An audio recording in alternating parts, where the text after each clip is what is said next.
I guess probably before I noticed, but my hair was grown, bits of it shed, and you don't really know in it. Yeah.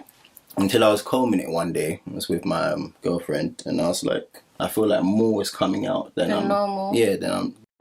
Have you ever in your life felt a surge of fear while looking at yourself in the mirror each morning? Have you seen a few strands of silver hair or a thinning patch beginning to show and then rushed to find a way to cover it up, terrified of the scornful gaze that labels you as aged or ugly? Insecurity over one's appearance is a simmering pain for us all, but for famous stars, that agony is 10,000 times more horrific. You surely remember the black legends with their dapper appearance and polished hair every time they appeared on screen. We always believed they were perfect, but reality is often more brutal than anything we ever imagined. Behind those glamorous spotlights, they were, in truth, merely pitiful souls carrying an ugly secret, a terrifying humiliation they were willing to trade their lives to bury: alopecia. Imagine a leading man, the one who held the hearts of millions of women, yet every night of his performance, he had to use an eyeliner pen to sketch onto his scalp, shrouding the barren patches where no hair grew.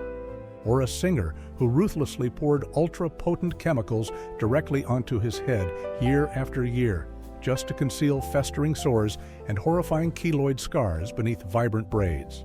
What follows is the naked truth about 9 black celebrities who struggle with baldness you never knew, to finally answer the question: is there a horrific truth being hidden by the icons who are always hailed as the princes of the screen or gods of the stage? 1. Wilson Pickett. The scars beneath the strangled wigs. In the dressing room of the Apollo Theater on a late night in 1968, Wilson Pickett sat motionless before a sprawling mirror surrounded by cans of hairspray and towels drenched in sweat. Under the harsh, unforgiving glare of the vanity lights, he removed his fedora, revealing a grim truth the public was never meant to see. The entire front of his hairline had vanished, leaving behind a smooth, barren expanse of scalp that stretched to the crown of his head. This was the result of traction alopecia, permanent damage from years of obsessively tightening and pressing his hair. To maintain a slick, polished image, Wilson stared at that sensitive skin with a profound sense of self-loathing, viewing it as a mark of decay that a soul superstar was never permitted to display. The ritual of preparing for a show was a silent physical torture. Wilson would take a hairpiece crafted from human hair, place it over the bald void, and begin using thin fishing line to sew and cinch it into the few remaining tufts of natural hair at the sides and back. He pulled these lines taut with his own hands until his scalp was yanked backward, leaving his temples swollen and flushed deep red from the pressure. Each time he stepped onto the stage under the searing heat of the spotlights, salt-heavy sweat would crawl down into the raw scars caused by the wire and adhesives, creating a burning agony that felt like fire on his flesh. Yet, Wilson stood there, howling his high-octane hits through gritted teeth, his jaw locked to prevent tears of pain from spilling out. Wilson's notorious aggression was, in reality, a defensive wall built from the wreckage of past trauma. A longtime assistant once recounted the moment Pickett froze when he accidentally overheard a group of young artists in the wings mocking him. They called him the bald man borrowing hair from corpses, a cruel jab at the high-end wigs woven from the hair of the deceased. In that moment, Wilson could only stand paralyzed in the shadows. His knuckles turned white as he clenched his fists, his eyes burning with a deep, crushing humiliation. Memories of being body-shamed in his early career flooded back, days when critics sneered at him as the boy with a forehead that reached the nape of his neck. Those soul-deep scars transformed him into a wounded animal, always bristling to protect itself. He preferred the world to fear his temper rather than pity his barren scalp. During one performance at an outdoor stadium in a downpour, the adhesive began to fail. Wilson was forced to sing while clutching his head with one hand for half the set, pretending it was merely part of a frantic, soulful dance move.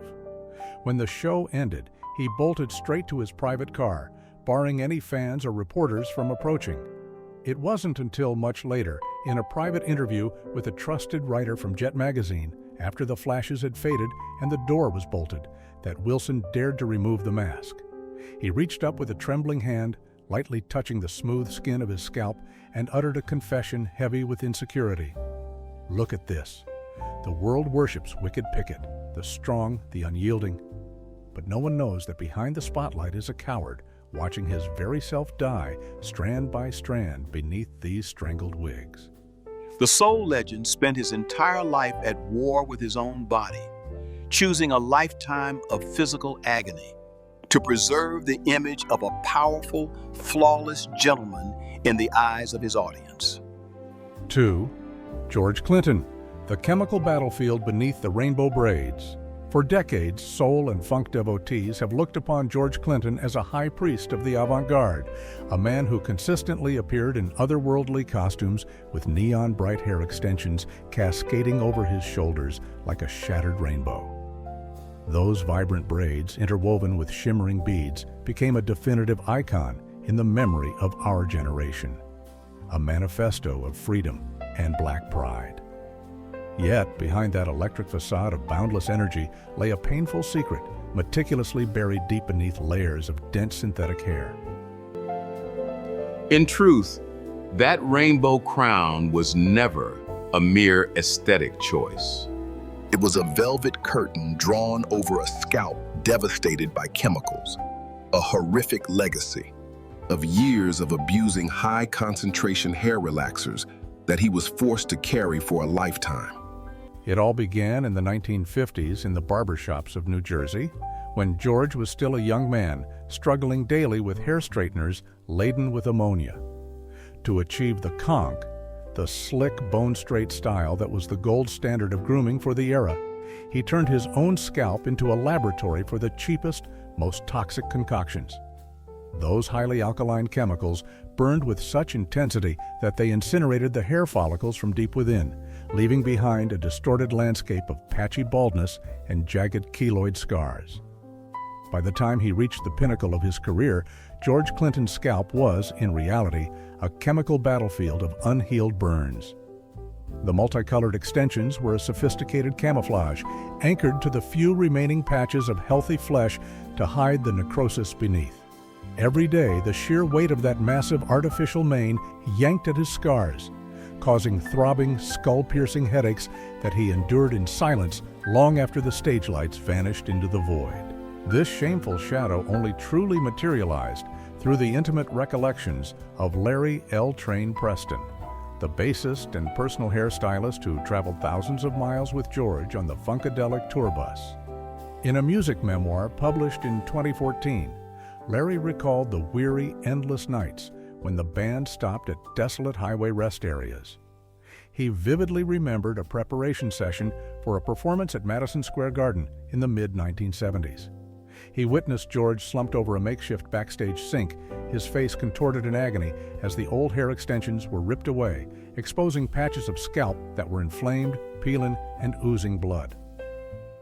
Amidst the air thick with the stench of hair dye and cigarette smoke, Larry froze as he accidentally overheard the bitter mockery of a reporter standing in the wings, staring at the grim reality. "Look at that withered old bald man trying to pile on a heap of 7 colored rags to hide the hollow, oozing graveyard on top of his head." That venomous remark struck George like a knife to his deepest secret pain, driving him even further into demanding that Larry apply thicker, heavier layers of wigs to maintain his image. A superstar with an eccentric fashion style, yet always unique and fresh in the eyes of the public. In a rare conversation years later, while staring at the calloused scars on his head under the dim, flickering lights of an old-fashioned barbershop, George sighed and spoke to Larry in a voice thick with bitterness. "The world only sees a brilliant, radiant rainbow, but I am the one who has to stay awake all night with these hideous chemical burns. I destroyed myself with those jars of toxic poison just to trade for a glamorous shadow, and now there is nothing left but a barren graveyard beneath this pile of wigs." 3. Ron O'Neal, the death sentence for hair follicles behind the superfly radiance. In the early 1970s, Ron O'Neal was more than just an actor. He was a fever that swept across the United States. Through his role as the stylish drug dealer in the blockbuster Superfly, Ron emerged as an untouchable masculine icon. A chiseled, masculine face, sharp, tailored suits, and especially that long, silky, waving hair worn with immense pride. Yet, behind that glamorous facade lay a devastating tragedy. To force the natural curls of a black man to become straight and smooth as silk, Ron paid an exorbitant price with his own flesh and blood. The continuous abuse of ultra-potent alkaline relaxers, combined with the high heat of blow dryers, left his scalp utterly decimated. His hair follicles were scorched into oblivion by the chemicals, leaving behind a landscape of calloused, dead skin and a myriad of burn scars that would never heal. This smoldering, humiliating agony was only truly unmasked through the testimony of Sheila Frazier, the actress who starred alongside him. This shameful corner of his life was laid bare in her account on the television program Unsung on TV1 in 2005. She recalled a haunting memory on a film set in Harlem on a summer morning in 1972. When she accidentally pushed open the door to his private makeup room, Sheila froze before a dismal sight.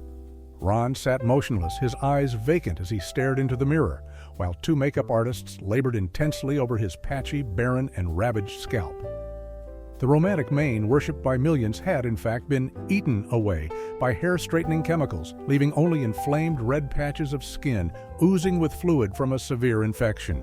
In the film industry at that time, the use of wigs for men was a strict taboo because they were easily detected under high-resolution lenses or displaced during intense action sequences.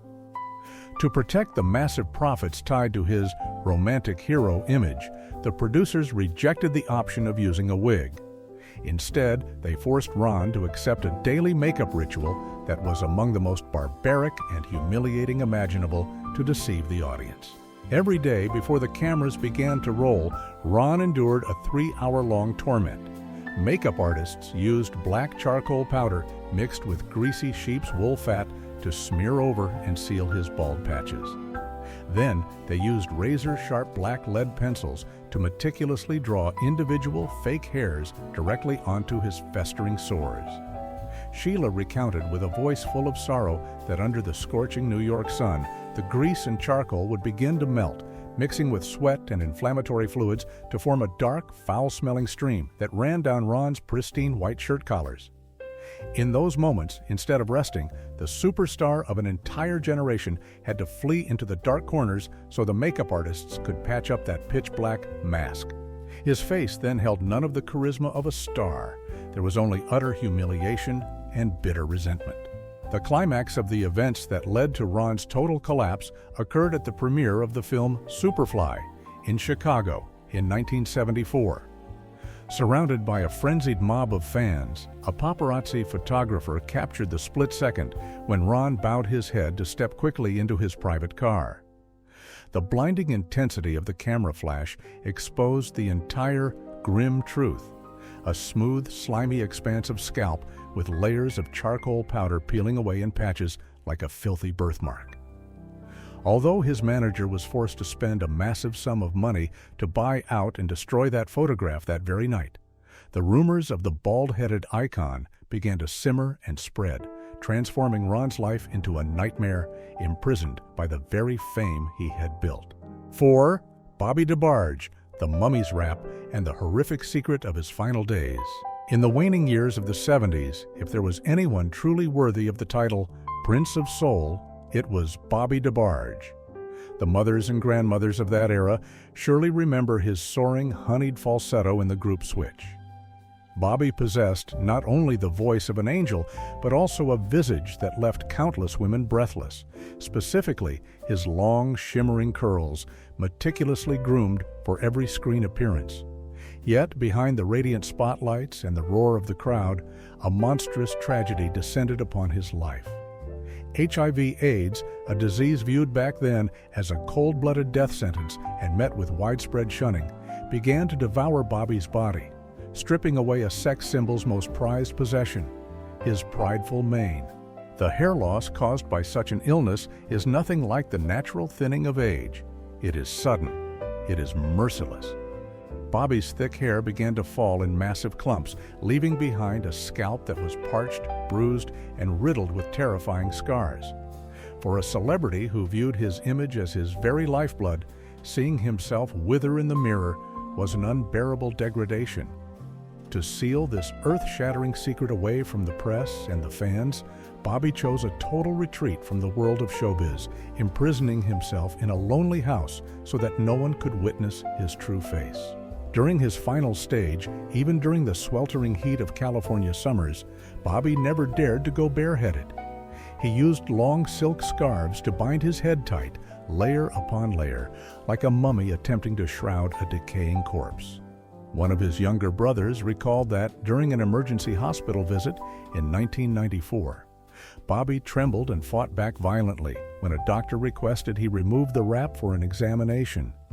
Beneath that expensive silk lay a dismal sight, a scalp shriveled, devoid of a single strand of hair, and smothered in the dark, soot-colored blotches of the disease. He preferred to endure physical agony rather than let anyone gaze upon the dead zone atop his head. The insecurity regarding his appearance in his final days was not mere self-consciousness. It had become a horrific obsession, a psychological phantom that shrouded his every move.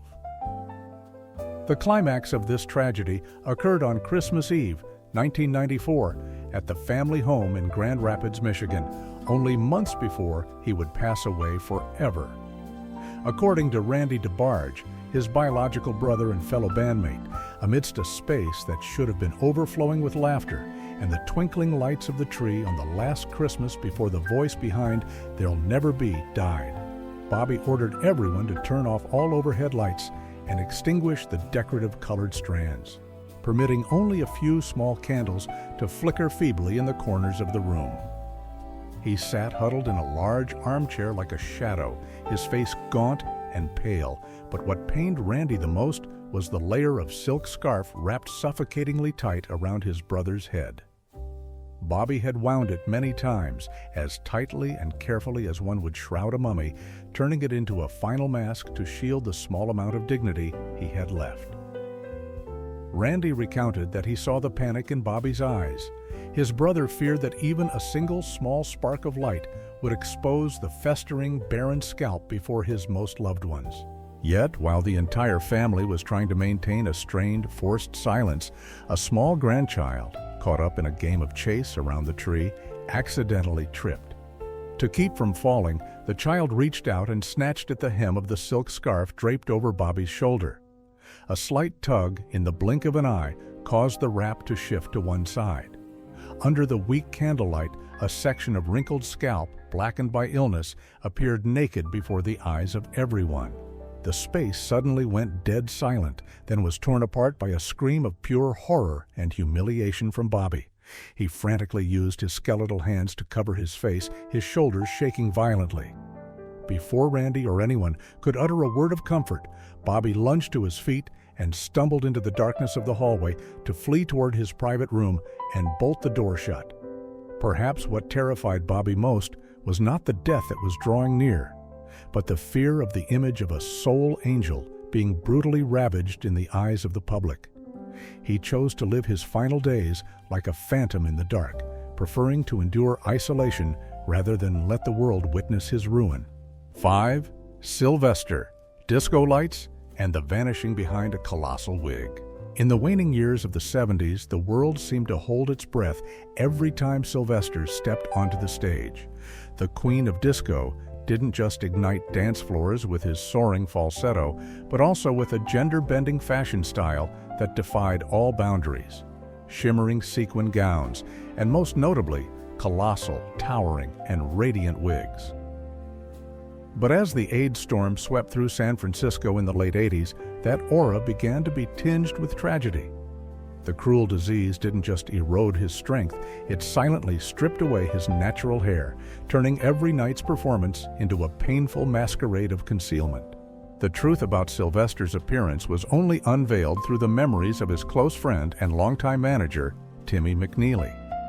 In the biography titled The Fabulous Sylvester, the legend, the music, the 70s in San Francisco.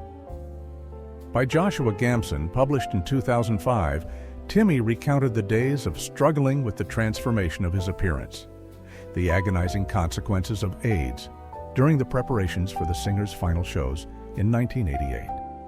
At this time, the Queen of Disco was nothing but skin and bones, pathetically gaunt.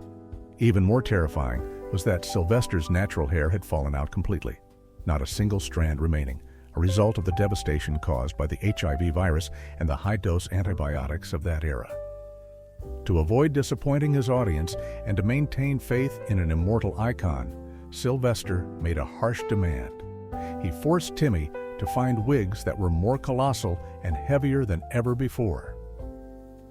It was the only way to shroud a barren scalp riddled with the deep purple scars caused by Kaposi's sarcoma. Timmy said that the most haunting moment always occurred after the stage lights flickered out. Returning to the dressing room, Sylvester would collapse into a chair, his breath coming in ragged, broken gasps.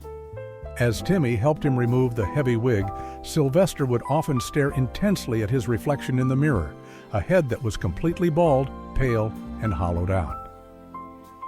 In that moment, he was no longer a brilliant star, but merely a man on the brink of death. Each time that wig was removed, Sylvester would fall into a long, drawn-out silence. He could feel quite vividly that he himself was vanishing, bit by bit, following the strands of his fallen hair. In the summer of 1988, during the Gay Freedom Day parade in San Francisco, despite being too weak and forced to use a wheelchair, Sylvester insisted on appearing with a brilliant blonde wig and a magnificent outfit. Timmy remembered Sylvester's sigh as he adjusted a strand of the wig to cover his deeply sunken temples. "They came to see a queen, Timmy. Don't let them see this hollowed-out corpse."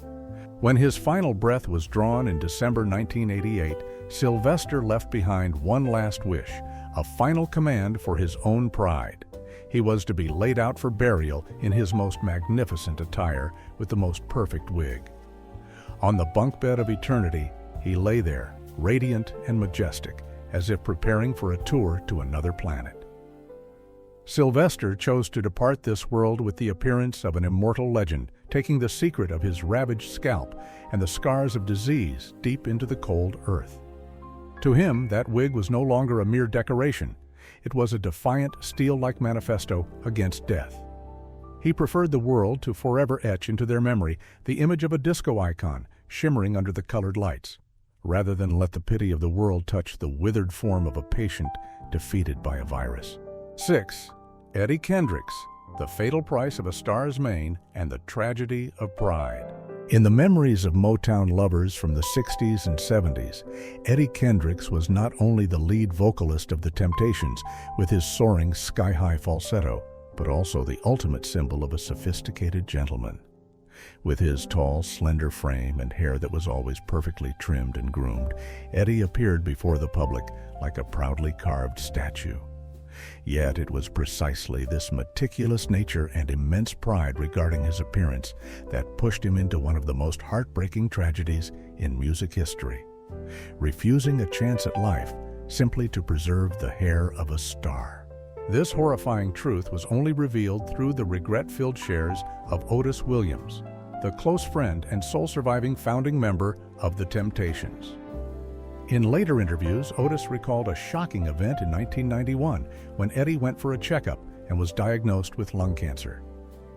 Doctors at a hospital in Birmingham, Alabama, proposed a chemotherapy regimen to prolong his life, but it came with a dire warning.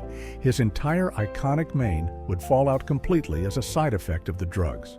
For a man who lived his entire life for his image like Eddie, this was a savage choice.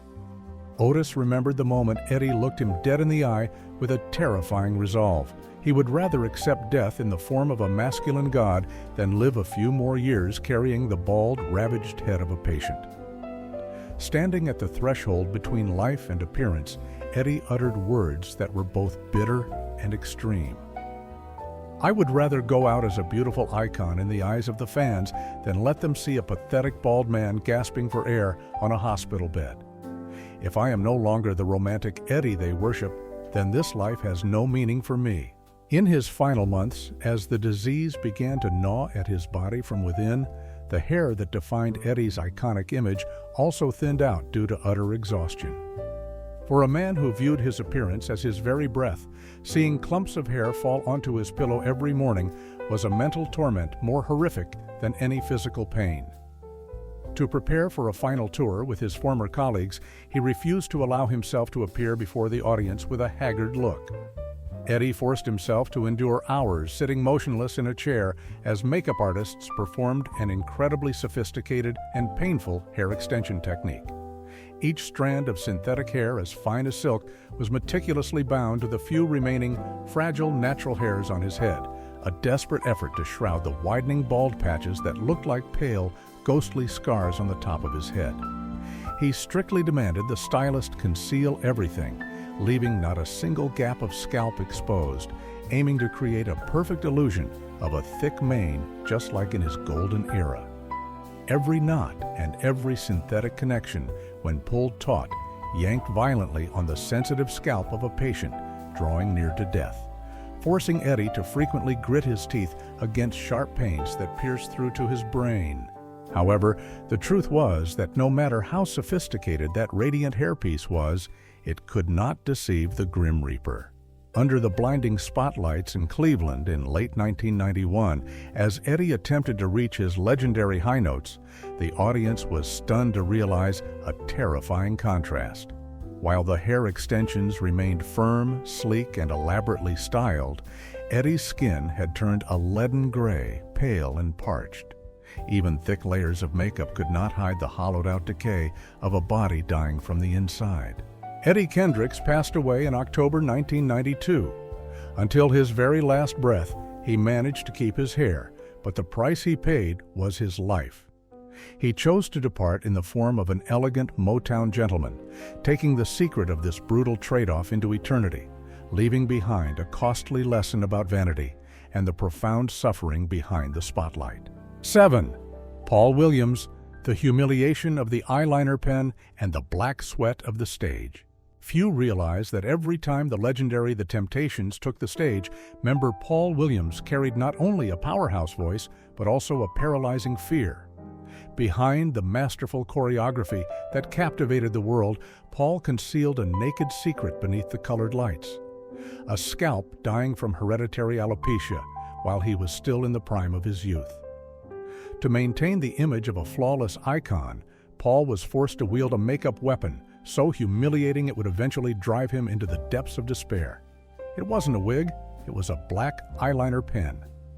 Before every show at the world-renowned Apollo Theater, Paul would lock himself in his dressing room, his hand trembling as he sketched thick, dark strokes directly onto his scalp. He tried to fill the barren, bald voids with cheap chemical ink, hoping the brilliant stage lights would help him deceive the thousands of eyes watching from below. But that crown of lies survived only until the performance reached its crescendo. Under the searing, incinerating heat of hundreds of high-wattage lamps, Paul's sweat began to pour like rain. Then the true tragedy struck. The salty perspiration merged with the eyeliner, forming streaks of pitch-black tears that crawled from his forehead down his cheeks, staining his pristine white collars in ink. While the audience below cheered in a trance, Paul was living a raw nightmare on stage. He had to force himself to sing and dance in a state of terror, surreptitiously wiping away the greasy black smears for fear that the secret of his baldness would be exposed. That humiliation shattered the self-respect of a proud man. After every performance, Paul would sit silently in a dark corner backstage, his gaunt hands scrubbing his scalp until it was raw and bleeding, desperate to strip away the stubborn ink. The crushing pressure to maintain a flawless exterior pushed Paul into a spiral of depression and alcohol abuse. This agony was recounted with unbearable sorrow by Melvin Franklin, the group's bass singer and Paul's closest confidant. Melvin was the one who stayed backstage latest just to wait for Paul. He vividly remembered a night at a hotel after a show, finding Paul desperately scrubbing his scalp with a washcloth until the skin tore, trying to erase the stubborn black stains. Paul turned to Melvin with eyes that were vacant and hopeless. "Melvin, they love that guy up there on stage, the one with the smooth black hair. But look at me now." I have to paint my own head every night like a cheap clown. I'd rather have them forget my name entirely than have them see this pathetic wreck beneath these greasy black lines.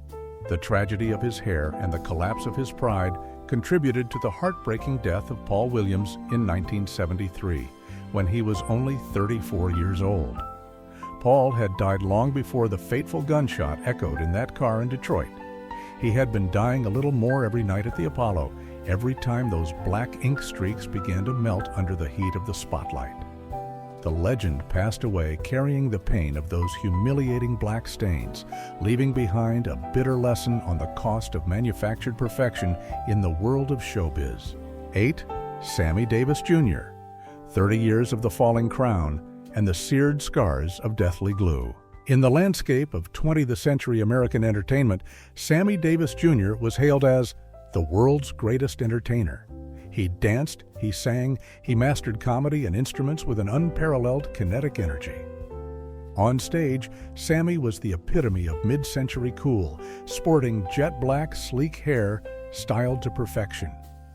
But no one could have guessed that behind that suave exterior lay a silent, agonizing war, a 30-year battle with toupees, his inseparable companions, and the greatest haunt of his life.